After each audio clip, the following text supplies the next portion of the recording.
2023 अब इस वर्ष के अंतिम क्षण बाकी, 24 में प्रवेश करेंगे तो चुनावी वर्ष में प्रवेश। और बड़ा फैसला इस चुनाव में आपको लेना है कि कौन से बटन आप दबाएंगे कि आने वाला समय अपने इलाके का, अपने प्रदेश का अच्छा हो, भविष्य अच्छा हो। जो सरकार हरियाणा के अंदर है, क्या इसी सरकार को 5 साल और आप इनका लाइसेंस रिन्यू करें जैसे इन्होंने काम किए हैं, या आप हरियाणा में सत्ता परिवर्तन करें? तो आज ये फैसला आपके हाथ में है। इस समय हाथ से हाथ जोड़ो प्रोग्राम बड़े आशाओं के साथ ये सरकार बनी 2014 में। जैसे जयप्रकाश जी ने आपको बताया, प्रदेश में भी देश में भी बड़े बड़े नारे थे, अच्छे दिन आएंगे, महंगाई कम कराएंगे, किसान की आमदनी दुगनी कराएंगे, काला धन विदेशों से लाएंगे, बैंक खाते में 15 लाख आएंगे, डीजल पेट्रोल रसोई गैस सस्ता दिलवाएंगे। बड़े नारे थे, अच्छे दिनों के नारे पे सरकार आई। आपने बिना ये पूछे कि हरियाणा में किसके हाथ में कमांड जाएगी, भाजपा को मौका मिला प्रदेश की जनता के माध्यम से, खट्टर सरकार बनी। आज 9.5 साल इस सरकार को हो गए। तराजू पे तोल के रखने का समय आ गया है। इस सरकार ने हरियाणा के लिए क्या किया मुझसे ज्यादा आप जानते हो, और क्या नहीं किया मुझसे ज्यादा एक एक बात आप जानते हो। मगर इस बात की टीस दिल में जरूर है कि 10 साल की सरकार के लगभग कार्यकाल के बाद जो प्रदेश देश में 2014 में कांग्रेस पार्टी के राज के समय हुड्डा साहब के नेतृत्व में जो कांग्रेस सरकार रही, उस समय 2014 में जो प्रदेश देश में विकास में देश में नंबर 1 पे माना जाता था, विकास दर में हम देश में नंबर 1 थे, प्रति व्यक्ति आय में नंबर 1 थे, प्रति व्यक्ति निवेश में नंबर 1 थे, खिलाड़ियों के सम्मान में देश में हरियाणा की नीति सबसे अच्छी मानी जाती थी। सबसे बड़ी बात यह थी कि 10 साल तक किसी भी वर्ग को कोई धरना नहीं देना पड़ा। आप अंदाजा लगा सकते, कोई आंदोलन नहीं है, ना कर्मचारियों को आंदोलन करना पड़ा, ना सरपंचों को आंदोलन करना पड़ा, ना किसान को आंदोलन करना पड़ा, ना जवान को आंदोलन करना पड़ा, ना गरीब को, ना मनरेगा को, किसी वर्ग को आंदोलन नहीं करना पड़ा। 10 साल किसी को सड़क पे आना नहीं पड़ा। 10 साल आपस में भाईचारे पे खरोच भी नहीं आई। हरियाणा में 36 बिरादरी के भाईचारा, जो देश में सबसे प्यारा भाईचारा हरियाणा का है, उस भाईचारे में कभी नुकसान नहीं हुआ। मगर उसके बाद ये सरकार आई, अच्छे दिनों का वायदा था। आज वो सरकार 10 साल के बाद उस प्रदेश को, जो देश में नंबर 1 विकास में था, इस सरकार में वो विकास में तो 17वें पायदान पे पहुंच गया। भारत सरकार के ये आंकड़े बता रहे हैं। लेकिन नंबर 1 अगर पहुंच गया तो आज बेरोजगारी में हरियाणा प्रदेश नंबर 1 बना दिया इस खट्टर सरकार ने। इससे बड़ी विफलता कोई हो नहीं सकती किसी सरकार की, जो दिल्ली के 3 तरफ बसा हुआ प्रदेश, देश में सबसे ज्यादा रोजगार दिलवाने वाला प्रदेश होना चाहिए था। आज उस प्रदेश में, देश में सबसे ज्यादा बेरोजगारी भारत सरकार ही बता रही है। हर घर में एक पढ़ा लिखा नौजवान, शिक्षित नौजवान, आज बेरोजगारों की फौज खड़ी हो गई हरियाणा प्रदेश में। ना तो प्राइवेट के अंदर कोई उद्योग लगा, ना कोई सरकारी नौकरी उस अनुपात में हरियाणा में मिल पाई। एक औद्योगिक क्षेत्र मैं पूछना चाहता हूं आपसे, 10 साल में विकास की पटरी से उतार दिया। बेरोजगारी में नंबर 1 हरियाणा ऐसे ही नहीं हुआ, विकास की पटरी से उतर गया हरियाणा। हम सवाल पूछते हैं खट्टर साहब से, आपको 10 साल हो गए, हमारे समय हरियाणा में 250 किलोमीटर रेल की लाइन बिछी, आप बताएं 1 इंच भी नहीं बिछाई हो। तो कांग्रेस की सरकार थी, हरियाणा में 81 किलोमीटर मेट्रो आई। गुड़गांव, फरीदाबाद, बहादुरगढ़ 3 शहर मेट्रो से जुड़े। कोई आपने मेट्रो को 1 इंच भी आगे बढ़ाने का काम किया? 4 थर्मल के कारखाने लगे, एक खेदड़ में, जज्जर में, यमुनानगर में, कानपुर में। आपके समय एक कोई था बिजली पैदा करने का कारखाना 10 साल में लगाओ। हमारे समय 6 IMT औद्योगिक क्षेत्र, बहुत बड़े इंडस्ट्रियल मॉल टाउनशिप पूरे हरियाणा के अंदर लगे। आपने कहा कि हमें एक्वायर ही नहीं करेंगे जमीन। अगर जमीन एक्वायर नहीं करेंगे, उद्योग कहां से लगेंगे? उद्योग नहीं लगेंगे, नौजवानों को अच्छे रोजगार प्राइवेट सेक्टर के अंदर कहां से मिलेंगे? एक औद्योगिक क्षेत्र आपके समय लगाओ तो बताओ। हमारे समय 4 लाख SC वर्ग के बैकवर्ड भाइयों को 100 गज के प्लॉट मिले।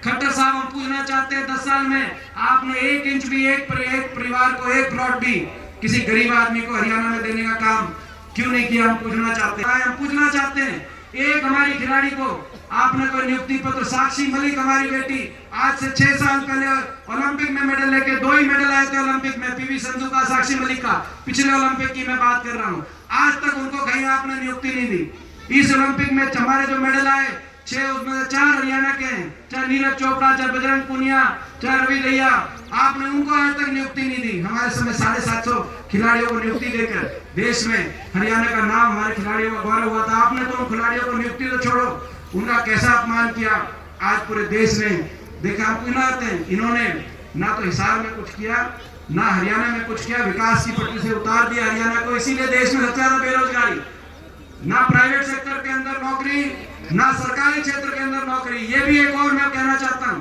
सरकारी क्षेत्र में 2 लाख नौकरी खत्म कर दी सरकार ने। या तो नौकरियों को समाप्त कर रहे हैं क्योंकि बड़े उद्योगपति समूहों के हवाले देश की संपत्तियां करने का काम सरकार कर रही है, और या फिर अगर समाप्त नहीं कर रहे तो उनको कच्चों में बदलने का काम कर रहे हैं। जय जवान जय किसान का नारा था, ना तो जय जवान छोड़ा, अग्निपथ योजना ले आए, कच्ची करती फौज 4 साल में वापस, और ना जय किसान छोड़ा। किसान आंदोलन में 750 किसानों की जान चली गई। किसी दुनिया के इतिहास में इस तरह का किसान आंदोलन नहीं हुआ आपके सामने। और ना जय नौजवान छोड़ा, देश में सबसे ज्यादा बेरोजगारी कच्चों में बदल दी। कहीं अग्निपथ योजना ले आए, कहीं हरियाणा कौशल निगम के माध्यम से बिना रिजर्वेशन के बैकडोर से कच्चों में, जिनकी कोई सरकार के अंदर पक्की नौकरी का कोई, और पूरे 5 साल एक और काम करते हैं, ये नौकरी निकालते हैं।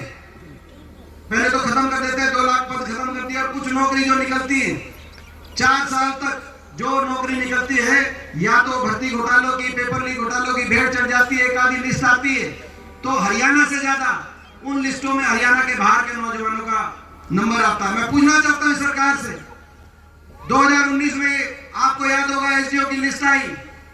देश में, इतिहास में किसी प्रदेश में ऐसा नहीं हुआ होगा, मगर हरियाणा में हुआ। 80 में से 78 बाहर के, हरियाणा के 2 केवल एसडीओ लगे चारों साल। यहां तक कि बनाने जो एचपीएससी है, हरियाणा पब्लिक सर्विस कमीशन, उसके चेयरमैन भी आपको हरियाणा की 3.25 करोड़ जनता में से एक कोई पढ़ा लिखा आदमी ऐसा सक्षम नहीं मिला। और पूरे देश का इतिहास बन गया कि पूरे देश में एक हरियाणा प्रदेश में जो बच्चों को लगाने वाला जो कमीशन है, उसका चेयरमैन भी बाहर दूसरे प्रदेश से, आपने झारखंड से लगाने का काम किया। हरियाणा में 4 साल तक नंबर नहीं, आखिरी साल ग्रुप डी निकालते। पिछली बार भी 2019 के इलेक्शन से पहले ग्रुप डी निकाली, आखिरी साल ग्रुप डी निकालते हैं और कहते हैं कि खर्ची पर्ची। और फिर इस बार भी 4 साल तक, इसीलिए अनएम्प्लॉयमेंट, इसीलिए बेरोजगारी सबसे ज्यादा। आखिरी साल फिर ग्रुप डी निकाली। बच्चों के रोजगार में भी वोट देख के हिसाब से अपने रोजगार निकालने का काम करते हैं। और फिर मैं पूछना चाहता हूं, पर्ची खर्ची की बात करने वाले खट्टर साहब, आप ये बताओ, वो बाहर से कौन सी पर्ची है जो आपके पास आती है? बाहर से कौन सी पर्ची आपके पास आती है जो हरियाणा के बच्चों को, हरियाणा की नौकरियों में उनका नंबर नहीं लगता? आज बेरोजगारी में हरियाणा नंबर 1। आज महंगाई में सीटी का जो भाई कह रहा है, उसमें क्या आज बेरोजगारी ऐसी कि हरियाणा का नौजवान या तो बेरोजगारी से हताशा का शिकार, निराशा का शिकार, कहीं डिप्रेशन का शिकार, कहीं नशा बढ़ गया, हरियाणा में पहले नहीं हुआ करता, कहीं अपराध बढ़ गया, और कहीं घर बार बेचकर, अपना गिरवी लेकर, घर बार बेचकर, और डंकी के रास्ते और जान हथेली पे रख के विदेश की तरफ अपना भविष्य खोजने पे। और विदेश में अमेरिका होके आया, एक गांव से 50-50, 100 बच्चे एक गांव से वहां पर, और एक बार चले जाओ तो 20 साल तक वापस नहीं आ सकते, 15 साल तक नहीं आ सकते वापस, क्योंकि कागज वहां पे जाके ऐसी स्थिति, वहां पे ये स्थिति होगी। सबसे ज्यादा पलायन आज हरियाणा से हो रहा है। खट्टर साहब, ये आपकी देन। देश में बेरोजगारी में नंबर 1 हरियाणा बना दिया आपने। देश में महंगाई में नंबर 1 हरियाणा। सबसे ज्यादा कर्ज, सबसे महंगी बिजली, क्योंकि अदानी से बिजली समझौता हमारे समय का रद्द करके आपने महंगा समझौता करवा दिया। सबसे महंगी बिजली आज हरियाणा में। बिजली के बिल मैं पूछना चाहता हूं आपसे, बिजली के बिल कितने आ रहे हैं आपको? मैं पूछना चाहता हूं। देश में सबसे महंगी बिजली, सबसे महंगा डीजल, पेट्रोल, रसोई गैस का सिलेंडर कहीं है तो हरियाणा के अंदर। सबसे ज्यादा महंगाई, सबसे ज्यादा बेरोजगारी, और सबसे ज्यादा भ्रष्टाचार। भ्रष्टाचार के आधार पे सरकार बनी है, इसीलिए हम लड़ाई लड़ रहे हैं सरकार से, क्योंकि लोग नहीं चाहते थे सरकार को दोबारा बनाना। आपको याद होगा पिछली बार 2019 में लोकसभा में तो हम सारी सीट 10 की 10 सीट हार गए थे, लेकिन विधानसभा का जब नंबर आया तो बीजेपी ने नारा दिया, खट्टर साहब ने नारा दिया, 75 पार दिया था कि नहीं दिया था? मैं पूछना चाहता हूं। नारा दिया था बीजेपी जाएगी 75 पार।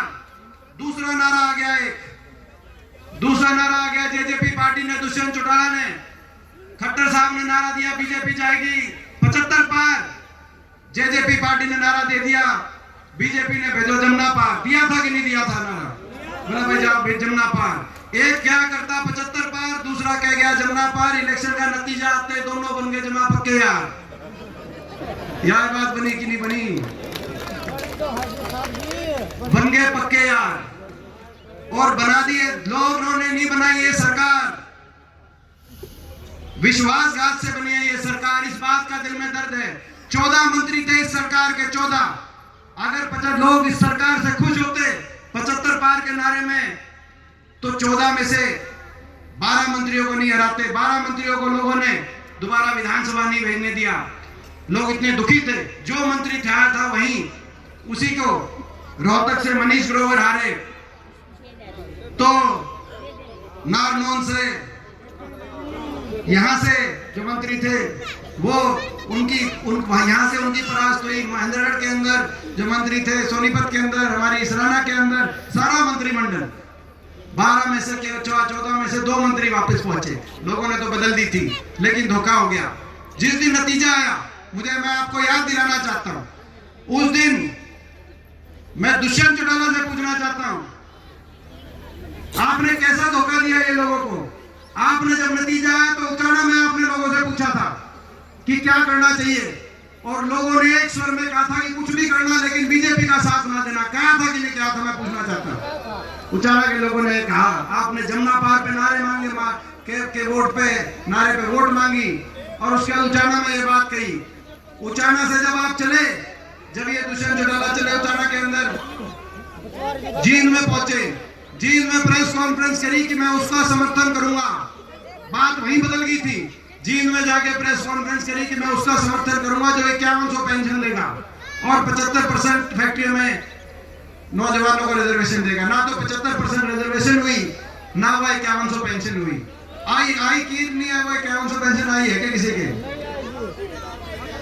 जींद में आपने कहा 5100 पेंशन जो देगा, जो राष्ट्रीय दल, उसको समर्थन देंगे। हमने 31 विधायक लेकर दिल्ली में, हुड्डा साहब ने 31 विधायक पेंशन, 5100 पेंशन जो देगा उसको समर्थन दे दूंगा।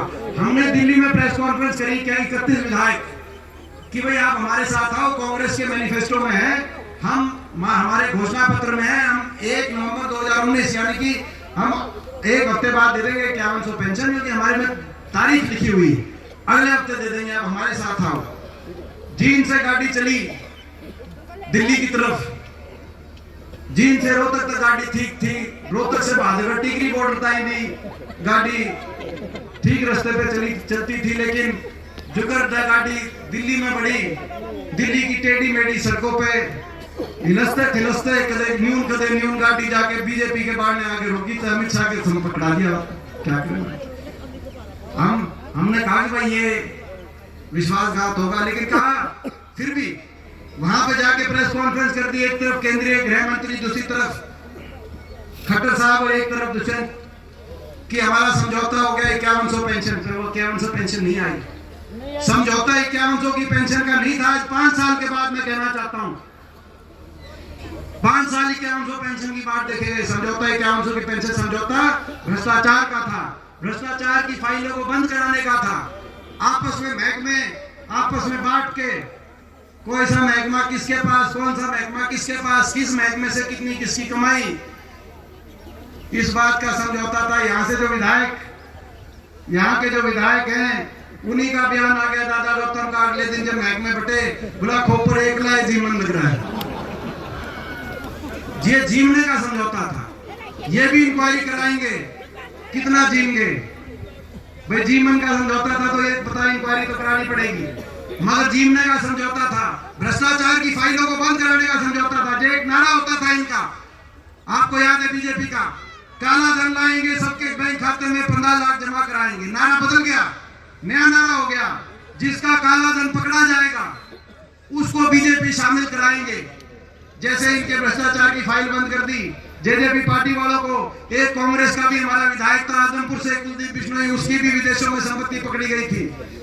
वो भी केस बन गए थे बड़े लंबे चौड़े, राज्यसभा में वोट करके बीजेपी ज्वाइन, केसा का बेरा नहीं पाटला गिर समझौता, नारा बदल गया, काला धन नहीं लाएंगे, काला धन जिसका थे उसमें बीजेपी सामने शामिल कराएंगे और देश को भ्रष्टाचार से बैकडोर से मुक्त कराएंगे, ये नारा। तो आज आपके सामने है, आज भ्रष्टाचार में प्रदेश एक के बाद एक घोटाले, मुख्यमंत्री कार्यालय अधिकारी जमीन संपत्ति घोटाला, भर्ती घोटाला, धान घोटाला, शराब घोटाला, एक्साइज घोटाला, एक के बाद एक घोटाले, ग्वालपाड़ी का घोटाला गुड़गांव के अंदर आपके सामने, एयरपोर्ट घोटाला, ये जो एयरपोर्ट है ये घोटाला, ये प्रेस वाले निकालते नहीं है, लेकिन ये हिसार में एयरपोर्ट के आसपास की क्या जमीन है, ये रजिस्ट्री भी आप निकलवा के देख लेना क्या चल रहा है। मगर हम तो लड़ाई लड़ते हैं, मगर ये मुझे दुख एक बात का है कि ये बेरोजगारी में, आज महंगाई में और भ्रष्टाचार में हरियाणा नंबर 1 बन गया, इसकी तो टीस है, लेकिन दुख इस बात का है कि सरकार के अहंकार में भी नंबर 1 बन गया हरियाणा। इतना घमंड, काम कुछ किया नहीं मगर घमंड इतना, हर वर्ग का अपमान करने का काम किया। किसान आंदोलन में 1 साल तक किसान बैठा रहा, किसान पे इतना अत्याचार, 750 किसानों की जान चली गई, 750 किसानों के घरों के चिराग बुझ गए, घर बर्बाद हो गए, लेकिन आज तक किसी बीजेपी के किसी छोटे से छोटे पदाधिकारी ने ये नहीं कहा कि भाई हमें दुख है, हम सहानुभूति प्रकट करते हैं। सहानुभूति प्रकट करने की एक लाइन आज तक किसी बीजेपी की तरफ से नहीं आई। क्या ये किसान देश के नागरिक नहीं थे? क्या दूसरे नागरिक के दुख को अपना नागरिक, अपना दुख मानना किसी भी राजनीतिक पार्टी का कर्तव्य नहीं होता? अहंकार इतना, मनरेगा के मजदूर गए अपना मनरेगा की दहाड़ी भरवाने, उन मजदूरों पे लाठीचार्ज, और आज हम कहना चाहते हैं, विज्ञापन दे रहे थे मनरेगा के मेटो को भी पक्का करेंगे, दिहाड़ी भी मनरेगा की जो है पूरे साल मनरेगा लागू करेंगे और देश में सबसे ज्यादा मनरेगा का देने का काम कराएंगे हरियाणा के अंदर। उन पे लाठीचार्ज, हमारे सरपंच गए, सरपंचों पे लाठीचार्ज। आज मैं कहना चाहता हूं सरपंचों को, इस सरकार ने तो आपको लाठियां दी, लेकिन हमारी सरकार बनते ही आपके हाथ में कलम पकड़ाएंगे और कलम में ताकत देने का काम करेंगे, आपके अधिकार देने का काम करेंगे। हमारे कर्मचारी गए, कर्मचारियों पे लाठीचार्ज। मैं कर्मचारियों को कहना चाहता हूं, इस सरकार ने तो आपको लाठियां दी, कांग्रेस पार्टी की हुड्डा साहब के नेतृत्व में सरकार बनेगी और हम आपको ओल्ड पेंशन स्कीम दिलवाने का काम करेंगे। मैं कर्मचारियों को कहना चाहता हूं, ये हमारे खिलाड़ी, हमारी बहन बेटियां दिल्ली के अंदर अपने न्याय के लिए लड़ाई लड़ रही थी, हमारे अपने इंसाफ के लिए लड़ाई लड़ रही थी, लेकिन उनको दिल्ली की सड़कों पे घसीटने का काम इस सरकार ने किया। और ये जो सरकार के मुख्यमंत्री, सारे हमारे मंत्री जो एयरपोर्ट पहुंचते हैं उनके साथ फोटो खिंचवाने, जब वो मेडल लेके आती हैं, ये वही लोग हैं जो अहमदाबाद भी पहुंच गए थे, फिर वर्ल्ड कप के फाइनल में अहमदाबाद सारे लाइन लगा के पहुंच गए थे कि हिंदुस्तान जीते तो सबसे पहले फोटो करवाएं, लेकिन उन्होंने, मैं क्या बताना चाहता हूं, ये वही लोग हैं, इन्होंने आज तक उन बहन बेटियों के मान सम्मान के लिए, उन बहन बेटियों के लिए एक शब्द भी कहने का काम नहीं किया, उनका इतना अपमान करने का काम किया। मैं अपने प्रदेश के खिलाड़ियों को कहना चाहता हूं, कांग्रेस पार्टी की सरकार आएगी और जिस दिन सरकार आएगी हुड्डा साहब के नेतृत्व में, देश में हमारी खिलाड़ियों को सबसे ज्यादा मान सम्मान दिलवाने का काम करेंगे। ये आज हम कहना चाहते हैं, किसानों को कहना चाहते हैं, जिन किसानों को 750 किसानों की जान इस सरकार के अंदर कुर्बान हो गई, सरकार आते ही हमारे प्रदेश के किसान को दोबारा से सबसे ज्यादा मान सम्मान, और देश में सबसे ज्यादा मान सम्मान, और देश में एमएसपी की गारंटी किसी प्रदेश में अगर लागू होगी, कानूनी गारंटी, तो हरियाणा के अंदर उस कानूनी गारंटी को लागू करवाने का काम करें। जो हमारे बड़े बुजुर्ग जो 5100 की पेंशन पे जिनके साथ धोखा हो गया, उनको हम कहना चाहते हैं, प्रदेश के बड़े बुजुर्गों को जिस दिन हमारी सरकार आएगी, जिस दिन सरकार आएगी उसी दिन अगली तारीख से देश में सर्वाधिक हमारे बड़े बुजुर्गों को 6000 बुढ़ापा पेंशन दिलवाने का काम करेंगे। अगले दिन हम देश के अंदर डंके की चोट पे करेंगे, छुट्टी बोल के करेंगे। आज जो हमारे सारे पूरे प्रदेश महंगाई ने कमर तोड़ने का काम किया, अदानी के साथ समझौता करके, भ्रष्टाचार करके, देश में सबसे ज्यादा महंगी बिजली हरियाणा के अंदर, हरियाणा का गरीब आज बिजली के बिल भरता आज हरियाणा का गरीब आज इतना परेशान है। हम कहना चाहते हैं हिमाचल प्रदेश में कांग्रेस पार्टी की सुखविंदर सुक्खू सरकार की तर्ज पे जिस दिन कांग्रेस की सरकार हरियाणा में आएगी, उसी सरकार की तरह पहले दिन से हरियाणा के हर बिजली उपभोक्ता को 300 यूनिट फ्री बिजली में दिलवाने का हम काम करेंगे। ये भ्रष्टाचार जो चल रहा है, इस भ्रष्टाचार को समाप्त करने का काम करेंगे। आज हम कहना चाहते हैं हरियाणा के नौजवान से, जो सबसे ज्यादा देश में बेरोजगारी झेल रहा है, जिस दिन सरकार बनेगी उस दिन बेरोजगारी में नहीं, रोजगार सर्जन में हरियाणा को नंबर 1 बनाने का काम करेंगे। और 2 लाख पद जो समाप्त कर दिए सरकार ने, पहली कलम से 2 लाख पदों की पक्की भर्ती निकलवाने का काम करेंगे। इस कौशल योजना और कच्ची भर्ती की बात को हम समाप्त करने का काम करेंगे, ताकि हर घर में नौजवान को रोजगार मिले, पढ़े लिखे मेरे भाई को अपने भविष्य का एक सहारा मिले। और मैं कहना चाहता हूं, जो सरकार, जिस सरकार ने हरियाणा के आपस के भाईचारे को अपना औजार बना के भाई को भाई से उलझाकर, जिस हरियाणा ने अपनी राजनीति करने का काम किया है, ऐसे धिक्कार है इस सरकार पे। मैं कहना चाहता हूं चुनौती के साथ, जिस दिन हरियाणा में आपकी सरकार बनेगी, हरियाणा के 36 बिरादरी के भाईचारे को चट्टान की तरह आपस में प्यार और प्रेम और आपस का भाईचारा सबसे मजबूत बनाने का हम काम करेंगे। ये आज हम कहना चाहते हैं। मैं ये भी कहना चाहता हूं, भाई कह रहा सिलेंडर, भाई को सारी चीजें याद हैं। जब हमारी सरकार थी तब सिलेंडर कितने का था भाई? 400 का, और ईब सिलेंडर 1100 तक भी हो गया, बीच में कम ज्यादा होता रहता है, मगर 1000 किलो में रहता है। तो भाई जो हमारी सरकार बनेगी, हमारी सारी काकी ताई सारी बैठी हैं, जब सरकार बनेगी पहली कलम से भाई सिलेंडर को हर हमारी महिला शक्ति, हर गृहिणी को 500 रुपए में सिलेंडर दिलवाने का काम करेंगे। ये भी हमारा संकल्प है, ये हमारे सारे संकल्प है। और हरियाणा को दोबारा से नंबर 1 विकास में, आपस के प्यार में नंबर 1 बनाने का काम करेंगे। हरियाणा दोबारा कितना नुकसान कर दिया, एक कोई बड़ी परियोजना हरियाणा में लेके नहीं आए, बड़ी बड़ी परियोजना खोस ली गई। यहाँ पे इंटरनेशनल एयरपोर्ट आता, जो 3 अपने जिलों के बीच में, हिसार, भिवानी और रोहतक, 3 जिलों के बीच में, हरियाणा के बीच में अंतरराष्ट्रीय एयरपोर्ट। दूसरा जो इंदिरा गांधी एयरपोर्ट के बाद अब नोएडा चला गया, जेवर, यूपी सरकार खोज गई, यहाँ मंजूर कराया था। हिसार के अंदर भी एयरपोर्ट मंजूर कराया था। ये 2 एयरपोर्ट आते कितना, मैं समझता हूँ विकास की तरफ हमारा पूरा इलाका आगे जाता, आप अंदाजा लगा सकते हैं। तो अभी लड़ाई लड़नी बहुत बाकी है, लेकिन मैं आपसे पूछना चाहता हूँ, आप सबसे दिल की बात मैं पूछना चाहता हूँ। भाई लड़ाई तो इनसे लड़ रहे हैं, और इनसे लड़ाई लड़ रहे हैं तो निशाने पे भी इनके हम रहते हैं। ये हर तरह के साजिश षड्यंत्र रचते हैं। पिछली बार लोकसभा चुनाव में मेरे खिलाफ हर तरह का षड्यंत्र इन्होंने रचा कि वापस लोकसभा नहीं पहुंचना चाहिए। मुख्यमंत्री जी वहीं बैठे रहे, प्रधानमंत्री जी खुद 3 बार लोकसभा के बीच में उस चुनाव में आए। सारे देश की जो है बीजेपी की, इस बार भी हम निशाने पे हैं। किसान आंदोलन में हम निशाने पे थे, फिर किसान के साथ खड़े थे। महिला खिलाड़ी आंदोलन में हम निशाने पे हैं। सारी देश की बीजेपी निशाने पे लेती है। आरोपी जो है, आपको पता है, जो मुख्य आरोपी है वो किसका नाम लेता है तो हमारा नाम लेता है, हम इनके निशाने पे रहते हैं। लड़ाई इनसे लड़ रहे हैं, इनके पास बहुत कुछ है, साजिश है, षड्यंत्र है, सत्ता बल है, दिल्ली में सरकार है, चंडीगढ़ में सरकार है, मुख्यमंत्री है, उप मुख्यमंत्री है, मीडिया बल इनके पास है, तंत्र बल इनके पास है, धन बल इनके पास है। हमारे पास इस लड़ाई में कुछ है तो आपका आशीर्वाद है। मैं आपसे पूछना चाहता हूं भाई, उस आशीर्वाद में कमी तो नहीं छोड़ोगे भाई? मैं आपसे पूछना चाहता हूं, ये आप मानना मेरी बात, मेरी बात बताया बड़ा खुद हमने, मैं एक बात बताने आया हूं, मेरी बात आप मानना, दिल पे सोच के आप रखना। जब मैं आपकी लड़ाई लड़ रहा था संसद में, हरियाणा में 15 सांसद है, 14 बीजेपी के, पिछली बार 13 बीजेपी के थे, पिछली बार तो 2 थे विपक्ष में, एक मैं था, एक दुष्यंत था, 2014 से 19 तक। इस बार मैं अकेला था। 10 लोकसभा के हमारे एमपी है, 5 राज्यसभा के, 14 बीजेपी के।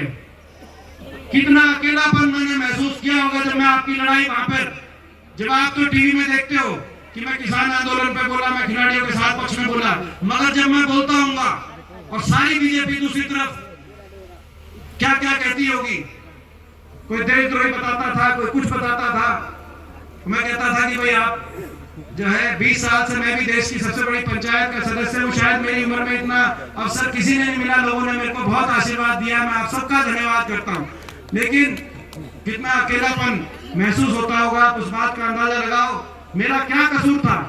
अब मुख्यमंत्री जी हर रोज मेरे खिलाफ बोल रहे हैं, मेरा क्या कसूर है? मैं पूछना चाहता हूँ, मैं आपकी लड़ाई लड़ता हूँ, ये कसूर है मेरा? मैं चुप हो जाऊं? मैं इनके सामने मैं लड़ाई लड़ूं? मैं आपसे पूछना चाहता हूँ, अगर आपका हौसला होगा, आपका आशीर्वाद होगा, भाई मैं पूछना चाहता हूँ, मैं अकेला वहां मैंने महसूस किया था, मैंने अकेला तो नहीं पड़न दोगे? मैं आपसे पूछना चाहता हूँ यार, तू गलत टाइम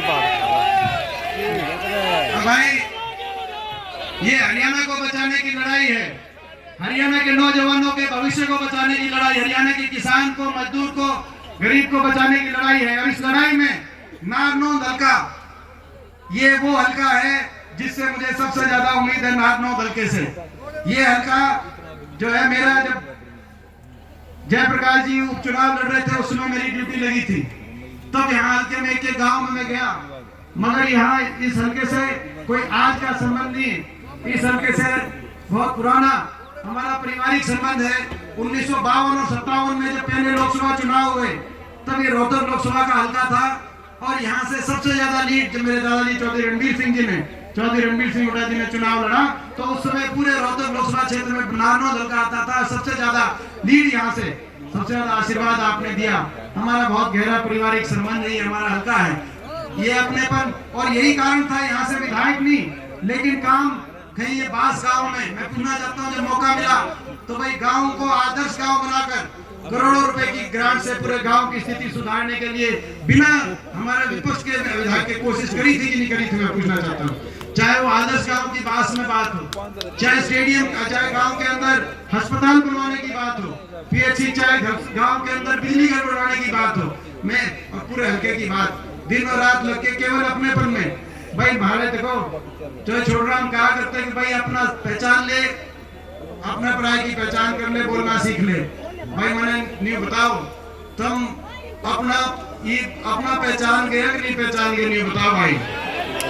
जितना अपनापन हुड्डा साहब के दिल में, हल्के के लिए है, मेरे दिल में, सब हल्के के लिए है। यहाँ से हमारी सरकार थी, विधायक नहीं भी था तो भी हमारा अपना था, तो अपने पर कमी नहीं आ सकती थी। यहाँ से तुम ताकत तो देके देखो, यहाँ से एक बार इस ईमानदारी की लड़ाई में साथ तो देके देखो। अगर हरियाणा के अंदर यहाँ से आप जिम्मेदारी ले लो, नारनौंद की जिम्मेदारी आप ले लो, हिसार की जिम्मेदारी आप ले लो, बाकी जिम्मेदारी आप मेरे पे छोड़ो, हरियाणा के अंदर आपकी सरकार बनाने की जिम्मेदारी। भाई देखो, पीछे से जो वार होंगे, ये समझौता तोड़ के फिर आएंगे, इनका समझौता तोड़न का भी समझौता हो गया। कोई इन्हें लोग टिकट पे आएगा, कोई जेजेपी की टिकट पे आएगा, बैकडोर समझौते बीजेपी के साथ, जितने विधायक आएंगे जाके बीजेपी को समर्थन करेंगे, साजिश होगी, षड्यंत्र होगी, पीठ पीछे से वार होगी। मैं एक बात कहना चाहता हूँ, काम आपस में बांटने पड़ेंगे। भाई गढ़ पाछे की जिम्मेदारी थारी, और जड़े छाती लाने की जरूरत होगी तो थारी भाई छाती ला देंगे थारे, मगर साजिश और षड्यंत्र में चीटिंग मत करने देना किसी को। ये जो जन भावना, बीजेपी की सरकार बदल के भी आज बीजेपी की सरकार, ये किसान आंदोलन और खिलाड़ी आंदोलन नहीं देखना पड़ता, उसके बावजूद भी देखनी पड़ेगी। ये चीटिंग है, ये राजनीतिक विश्वासघात है। कल को मैं कुछ कह रहा हूँ आपसे, मैं कह सकता हूँ कि भाई कल मेरा स्टैंड कुछ और होगा, तो उसका क्या कौन जवाब है? फिर उसका कोई, मैं समझता हूँ कैसी राजनीति, आज कोई बात नहीं, अकेले लड़ाई लड़नी पड़ी है, लेकिन अपना सर उठा के लड़ाई लड़ी है। किसी के सर सामने सर ये झुक नहीं सकता, कदम पीछे हट नहीं सकता। मैं आपसे कहना चाहता हूँ भाई, चीटिंग वालों को पीछे से कोई चीटिंग करवाए, मेरी बात समझ गया कि नहीं समझ गया जो मैं कह रहा हूँ? क्योंकि ये चीटिंग करके, ये खट्टर सरकार, ये इसी उसमें है कि भाई क्यों चीटिंग करके दोबारा से इनने भी करा है कि भाई अगर सारे प्रदेश का किसान, मजदूर, नौजवान, कर्मचारी, व्यापारी अगर एक साथ चलेगा तो कोई रोक नहीं सकता प्रदेश में बदलाव के। लेकिन चीटिंग करने की कोशिश कर सकते हैं, तुम चीटिंग तो मत करने देना। बाकी लड़ाई दिन और रात लगे हुए हैं, बाकी लड़ाई तुम चिंता मत करना। मैं इन्हीं शब्दों के साथ आज भाई बहुत बहुत, और भाई 2 दिन के बाद नया साल है, तो भाई हैप्पी न्यू ईयर भाई, नए साल की बहुत बहुत। ना भाई।